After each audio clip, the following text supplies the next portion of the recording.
I swear, and I'ma need the whole night and a little bit more. They don't know how you like it.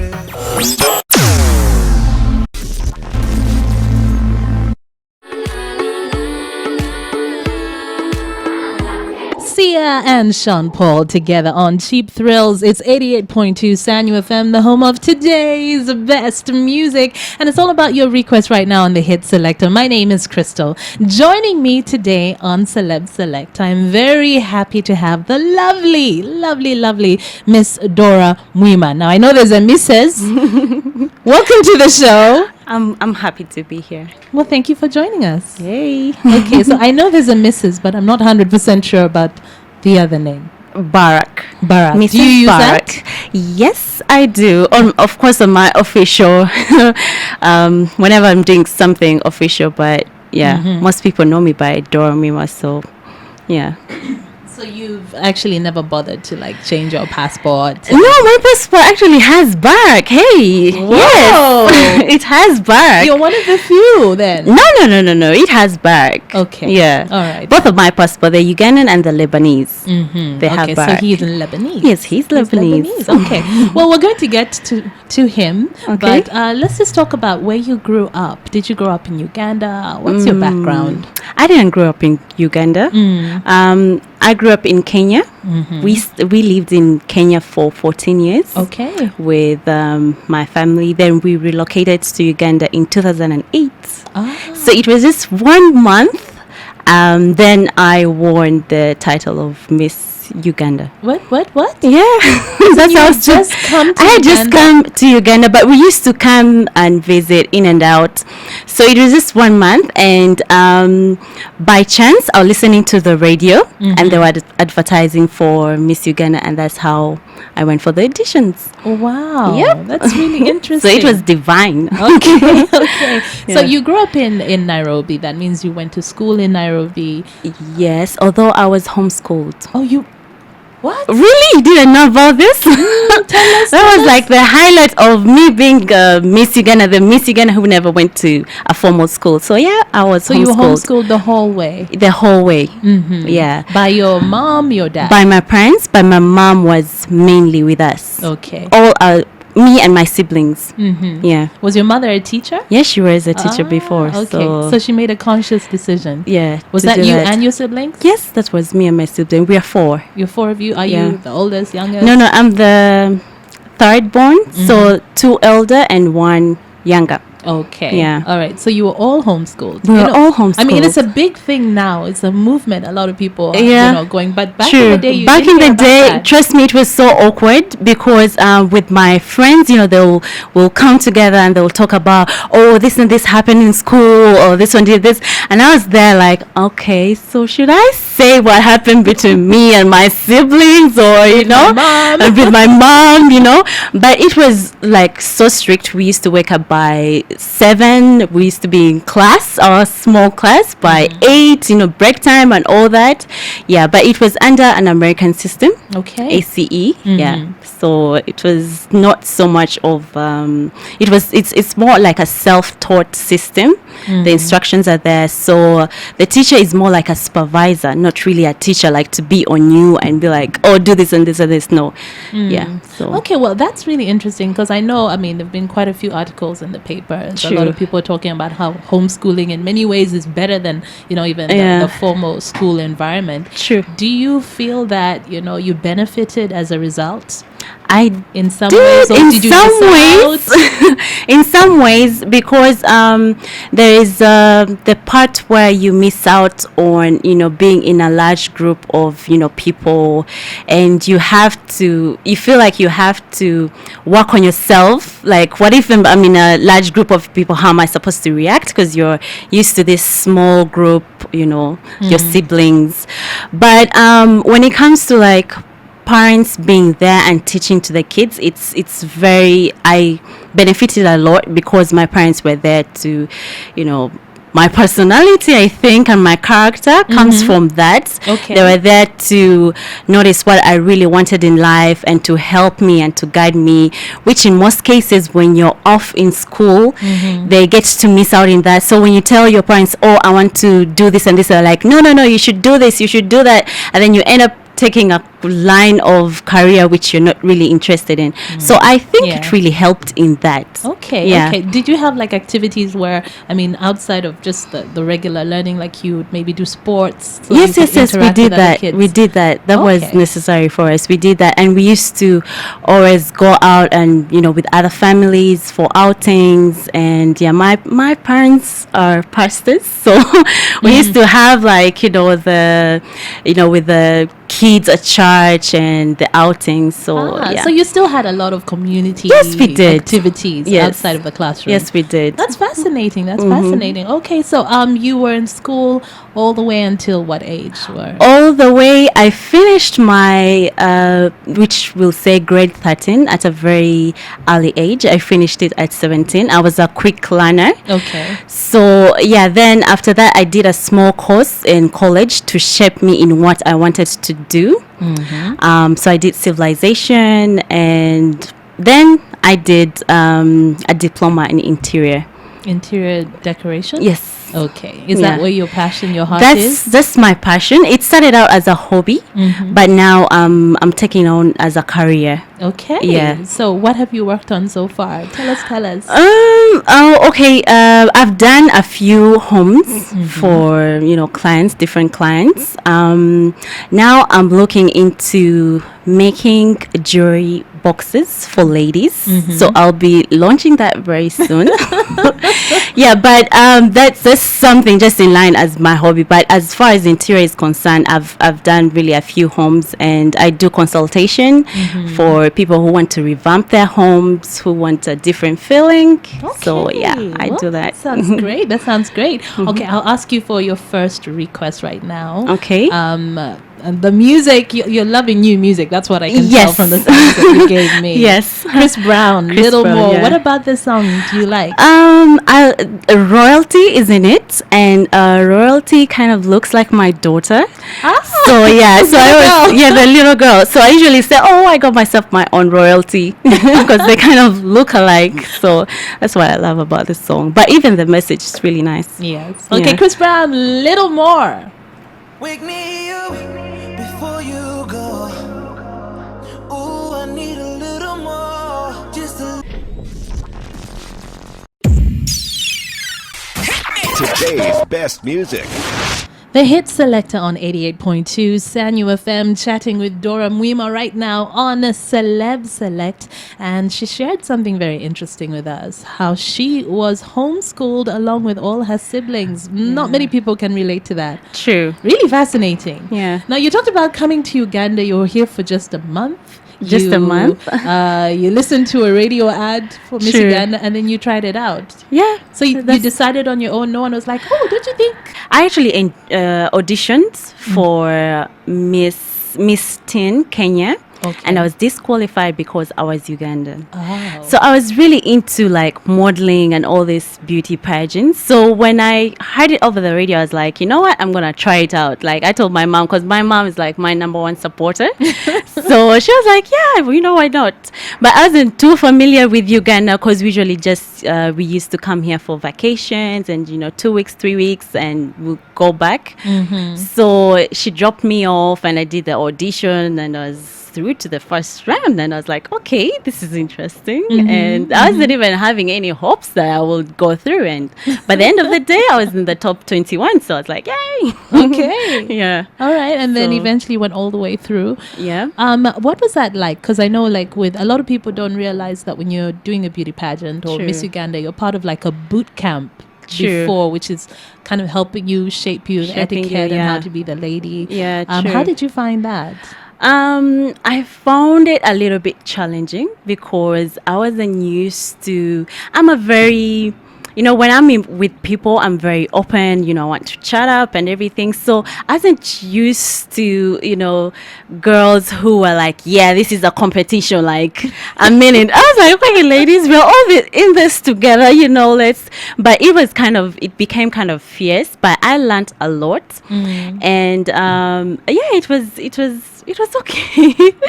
And I Did you wouldn't make say some much. good friends during that time? Yes, I did, and there are quite a few girls that I'm still in contact with until now. So yeah. Okay. Well, so you became Miss Uganda. This was 2008. Yes.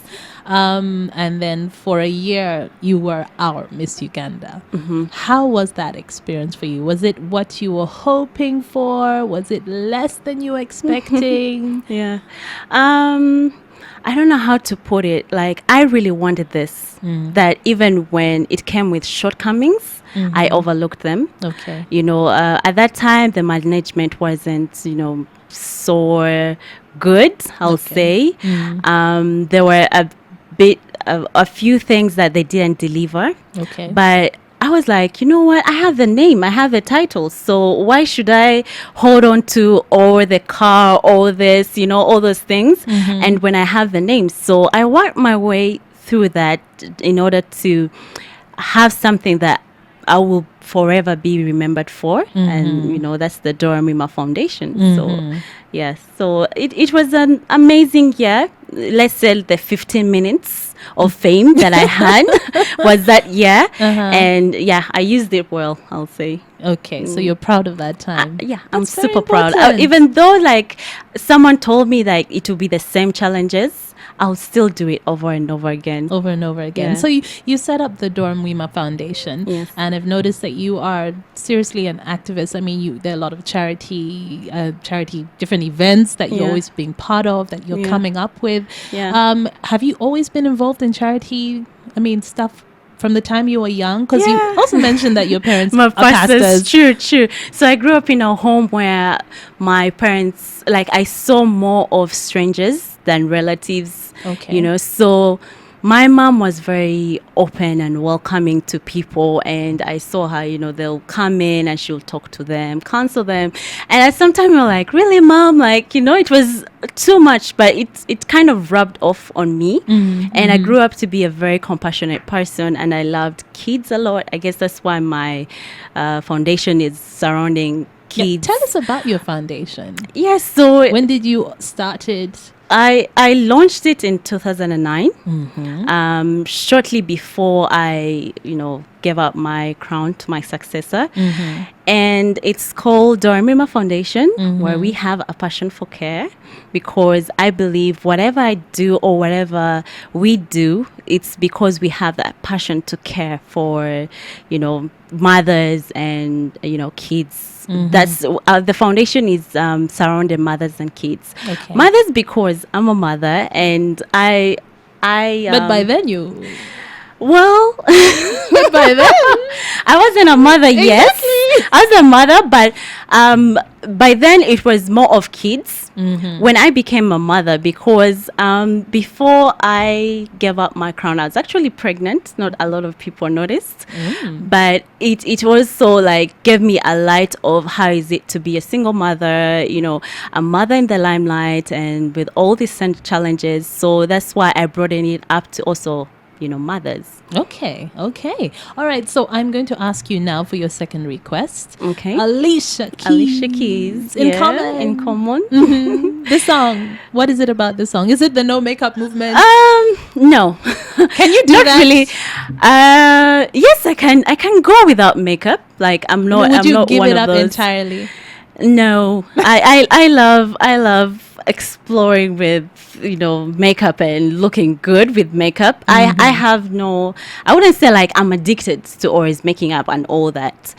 But yeah, it's a good way to like show people like, yeah, you can still look beautiful without makeup. That's great. But I love my makeup so much. I understand. Yeah, It's okay but it's to the go video. without, It's but the video sometimes- content that I really like about it. It's Okay. the video. Yeah, So you like the video? I love the video. Well, and we love Alicia Keys, right? Yeah. Okay. Who In wouldn't? common, here it is. Look at you, look what you made me do. How do you fake them every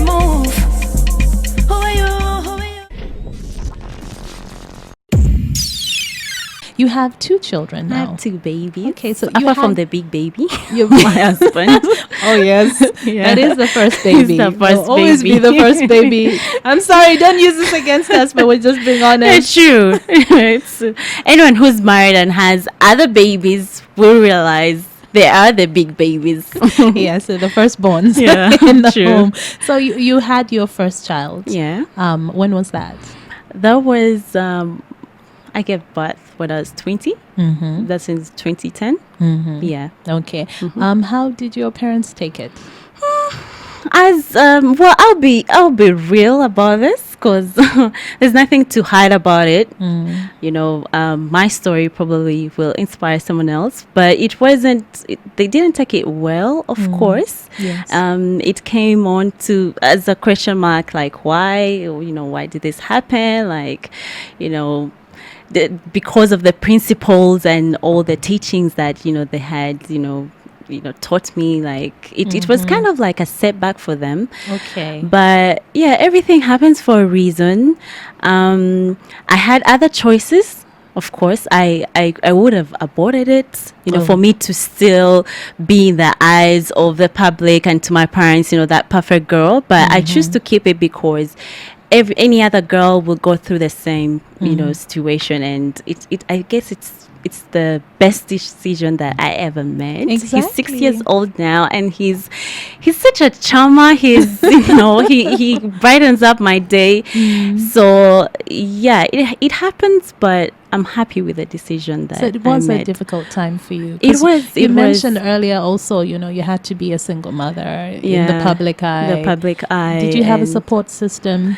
Yes, I did have a support system. I have a spiritual mother. And she was there for me, and she has always been there for me, and I met her just after my just after I had been crowned as Miss Uganda. She came at the perfect time when, you know how it is being in the limelight, There's where so you much know, so happening. much happening. You do something and it's taken out of context. It's you feel like you're not living your life anymore because you're in the public eye. But she's a lady who used to bring me down back to earth and just to talk to me, and she was there. She helped me through it, and yeah. Okay. So you had your first child. When did you meet your husband? Then I guess that's the next question. I met my husband in 2010, end of December 2010. At work. Okay, at work. Yeah, my life is very interesting. At work, I was the acting executive secretary of Darling, Uganda, and he had come down from Lebanon to be the general manager of Darling, Uganda. So yeah, that's the first time that I met him, and it didn't start out like a love affair, but we were just very good friends because it was his first time to be in Uganda and in Africa, and I'm a very warm person, so I just asked him one of the weekends, like, hey, what are you doing? Would you like to come out with my friends and see Uganda, see the Ooh, some people nightlife? would say that you made the first move. I know, but like I was just being nice because I asked him, like, what are you doing, for the weekend? Like, what's going on? Because it's his first time in a country. And he didn't know of course anyone he here. didn't know anyone, and he was like, of course, I have no friends, I have no family here, so I'm doing nothing. So I was like, join us if you want, and he was like, yeah, why not? So yeah, but it wasn't a move, really. Trust me, I was totally opposite. I never knew I'll settle down with a Lebanese or someone not Ugandan or not African. Like I was at that had time, never I was crossed your like, and yeah, he hit on me during that period. But I was like, being a single mother, and I was just trying to straighten out my life, trying to figure out what should I do with the career. I wanted to, focus on my career. So I was like, no, it's not gonna work out. Well, But eventually he did something, right? Eventually he turned out to be the person that I really needed in my life and to spend the rest of my life with. So, yeah. Okay. So eventually it became a workplace romance? No. Okay. I before made it like official. We actually were friends for 3 years, just good friends. He was dating someone else. I was actually in a relationship. So it reached a point where we were both not in a relationship. And we started kind of dating, but not publicly. Okay. But I had to resign. I resigned because I didn't want it to be what conflicts and all those kind of things. So I resigned because yes, in love you do sacrifice. You do sacrifice. You do some crazy things. When you look back now, you're like, I know. But so I resigned because also I wanted to focus also on my career and the foundation and all that. So I resigned, and we took it a step higher. Then we saw the fairy tale wedding. Yeah. It was my dream wedding, really. It was your dream wedding. Yeah. Okay. Just the way I wanted it. I wouldn't say that I would change anything about it. Yeah, about it. Nothing at all. Okay. Well, we're going to get back to that. All right. Sure. But your next request, Winnie Nwaji. Musao. Definitely dedicated to my husband, Boo Boo, if you're hearing this. Here it is. I'm loving your love, baby. I'm loving your love, baby. Now, you've brought us up to speed on how you met your husband, and then you had your fairy tale wedding. When was this? This was in May 2014. 2014. Yeah, so you've been married May. for 2 years. For 2 years. For 2 but years now. that's like, I call it the official, but we had our legal wedding, civil wedding, 9th December 2013. Okay. Yeah. So you went to like the registrar's office here first. Yeah, because we had to register the wedding in Lebanon. Oh, Yeah. okay. They don't consider church weddings because they don't have, let's say, because I'm a born again, so they don't have that in Lebanon. So we had to have the civil wedding so that we can register the marriage in Lebanon. Oh, wow. Yeah. Okay, that's very interesting. So now you mentioned how you never saw yourself marrying someone who is not Ugandan or Kenyan or I know. African in the first place, and No, then you no, married no. someone who's from Lebanon. Yeah, totally opposite of what, I thought I would, settle with. But when it comes to character, when it comes to treating me well, he's like the best. Aw. Yeah. Okay, so did you find it very difficult at the time when you were dating him? Because you know this, in Uganda, there's always this impression when you see a beautiful Ugandan girl dating a true. foreigner, True. and sometimes there's negativity. I think it's True. opening up now. People are a lot more accepting. Yeah, they're But opening up. There are a few small-minded people who always say either you're going for the money For the or- money. I get that, like up to date, but now it has kind of sunk in, and it's like, whatever, And you're still But together. yeah, and we're still together. There are those people like, oh no, just give it a few months, they're not gonna work out. It's one of those for showbiz. There's nothing real about it. But yeah, look at how far we've come. And you have a baby. And we have a baby girl, Gabriella. How old is she? She is 1 year and 2 months now. Okay. Yeah. Oh, so you have your boy and you And have the your girl.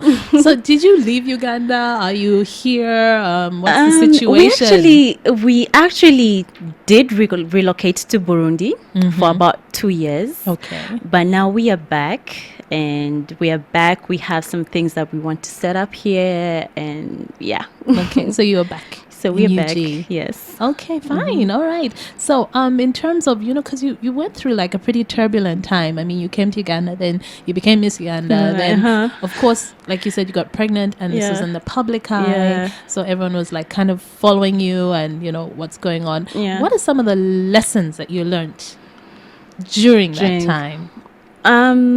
The lessons that I learned is, until now, honestly, is just to be happy. And I have this thing of everything happens for a reason. I used to just say it like, everything happens for a reason.